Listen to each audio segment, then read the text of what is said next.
Не се пуска. Ето мече. Те са. Ечи. Еченко. Ечи. Тя направо се чуи какво прави.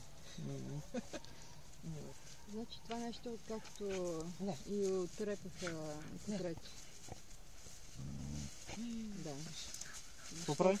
Нещо става. Нещо търси. Търси нещо Не има души си там. нещо, да. Не, каква радост. Как и се тича. Значи, това беше там нейната територия, нейната стопанка, която имаше болно дете от аутизъм. Има болно дете, който е на 40 години. Кой това? Той е къща? Стара. Как е се ужасно. И понеже аутисти решили да му вземат ученица. И я взели ечето, но решили, че не могат да я гледат, докарали я тук и я пуснаха.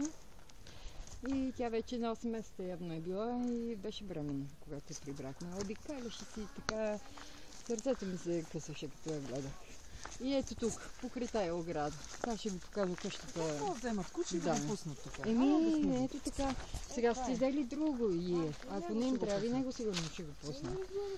Но решихме да я приберем. А те сега са тук, така ли? Да, не. Я ще ви покажа коя е къщата. Може и да са тук, ама не знам. Не знам, ще видим. Виж какво?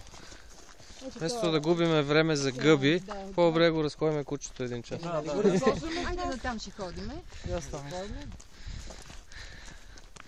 Ето е орех, там горе, където съм говорих и това е двора. Къде? И това е бялата къща. Но идват от време на време. Ако искате е натам, това. Оля се казва. Не, нали искат да ходят там за гъби? Нали да възходим се. Да, ще ходим. Къде те ходят? Само тия Ето е шарената бременната. кучетата от селото нещо да не я нападнат или Не, не. не. Те се страхуват. О, каква е плашлива. Всичките плашливи. Вие Трябва да бегате. роди. Да. И онова шареното да ги кастрираме. Сега коя е в момента за кастриране? Челка и чернушка. Те са двете, но сега тук сигурно сме да се вадате.